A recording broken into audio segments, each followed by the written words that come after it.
Doctor مصدق ملک صاحب، آپ کو کیا لگ رہا ہے کہ اسحاق ڈار صاحب کی ابھی تک کوشش جاری ہے کہ ایران اور امریکہ کے درمیان بات چیت کا سلسلہ جو ہے وہ جاری رہے؟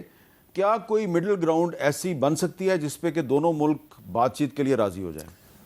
دیکھیں، ایک تو میں یہ سمجھتا ہوں کہ پوری آپ تاریخ اٹھا کے دیکھ لیں تو کبھی پاکستان اتنا سینٹر سٹیج نہیں ہوا کسی بھی امن کی کاوش میں،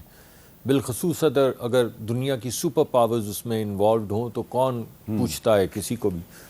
لیکن پاکستان کی خارجہ پالیسی میں سمجھتا ہوں بے انتہا کامیاب رہی ہے. ہم نے اپنے تمام حلیف دوست جو ہیں سب کو ساتھ رکھا ہے، بڑی بڑی دنیا کی جو طاقتیں ہیں انہیں بھی اپنے ساتھ رکھا ہے، اور ایک نیوٹرل سٹانس لیتے ہوئے کم از کم ایک ایسی کریڈیبلٹی اور لیجیٹیمیسی کا حصول ہم نے کر لیا ہے کہ دنیا جب دیکھتی ہے کہ کون لوگ ہیں جو ثالثی میں پارٹیسپیٹ کر سکتے ہیں. لیڈ میں اس وجہ سے نہیں کہتا کہ اپنے منہ کیا کہے کوئی کہ ہم لیڈ کر رہے ہیں، لیکن دنیا آپ کے سامنے تمام چیزیں آپ کے سامنے آ رہی ہیں کہ پاکستان کا کیا رول ہے. تو پاکستان کو بہت کامیابی ہوئی ہے اس میں.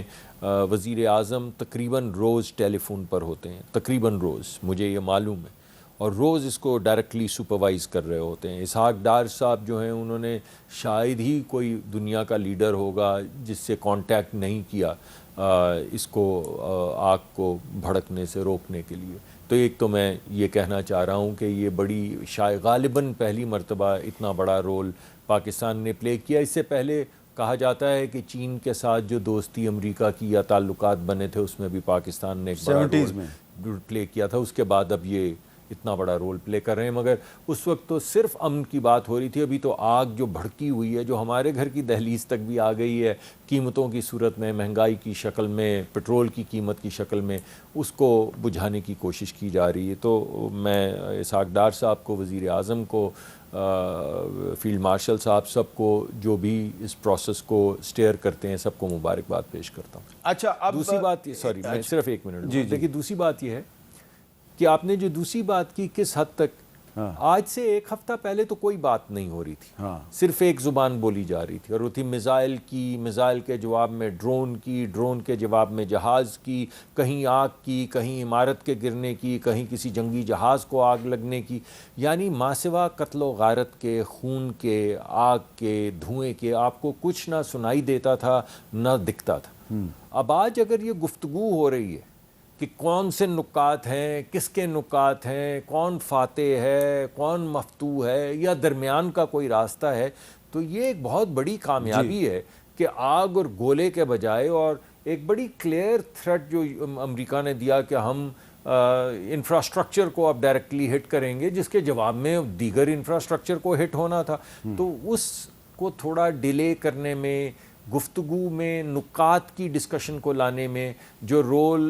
بڑا خوش آئند رول ہے، اور جو رول پاکستان نے پلے کیا ہے، وہ قابل ستائش. اچھا، اب اس میں یہ ایک نقطہ بھی بڑا اہم ہے کہ کچھ دن پہلے جو ایران کے وزیر خارجہ ہیں عباس اراغچی،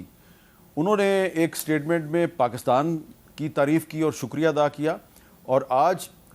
پاکستان میں جو سعودی عرب کے سفیر ہیں انہوں نے ایک ویڈیو سٹیٹمنٹ میں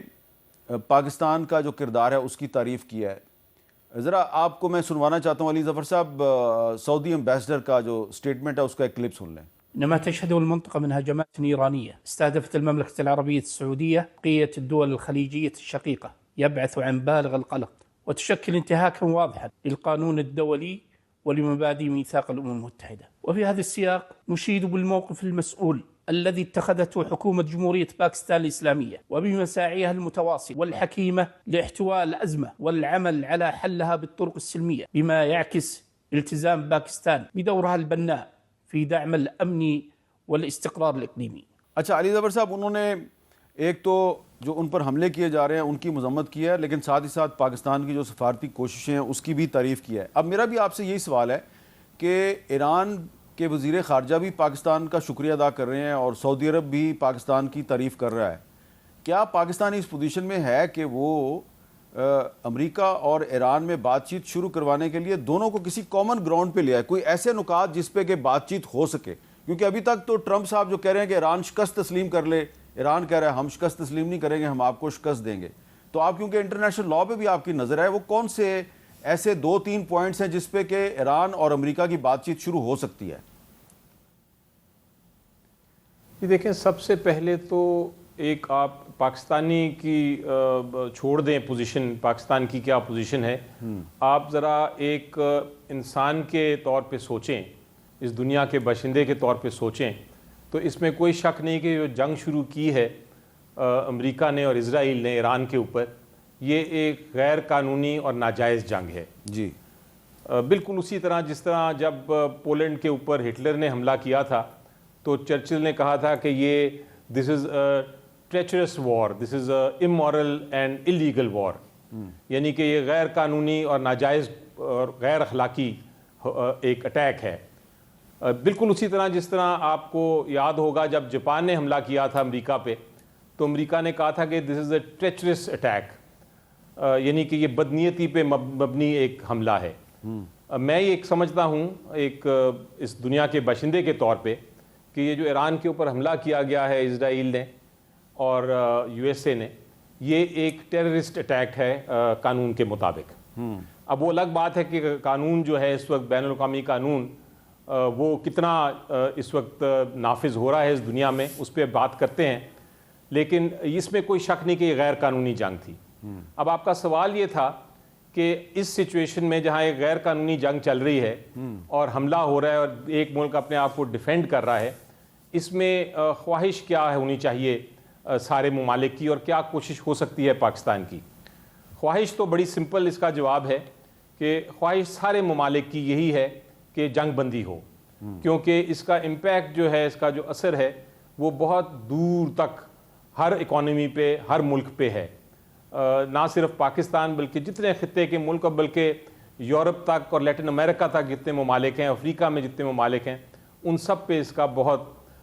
گہرا اثر ہے۔ تو اس لیے جنگ بندی تو ہر ایک کی خواہش ہے۔ اب پاکستان کا کیا رول ہے؟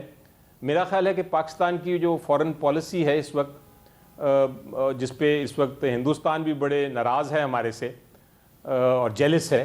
حسد ہے ان کو، وہ ایک اچھا رول ادا کر رہے ہیں، لیکن ایک بڑی ٹائٹ روپ ہے، یعنی کہ ایک رسی پہ ہم بیلنس کر کے چل رہے ہیں۔ اس وقت ہم ایک ثالثی کا رول ادا کرنے کی کوشش کر رہے ہیں۔ فی الحال ہمارا رول جو ہے پاکستان کا، مجھے نظر آتا ہے کہ ایک میسنجر کے طور پہ ہے۔ ہاں، ہم ایک ملک کا پیغام دوسرے تک پہنچا رہے ہیں، ابھی تک ہم ثالثی کے رول میں نہیں آئے۔ ثالثی کا رول صرف تب ہو سکتا ہے جب آپ کے پاس اتنا اثر ہو، چاہے طاقت کے ذریعے، چاہے سینکشنز کے ذریعے، کہ آپ کسی نہ کسی طرح اپنی باتیں منوا سکیں۔ اچھا علی ظفر صاحب، اس میں ہمارے پاس علی ظفر صاحب اس میں ایک سوال،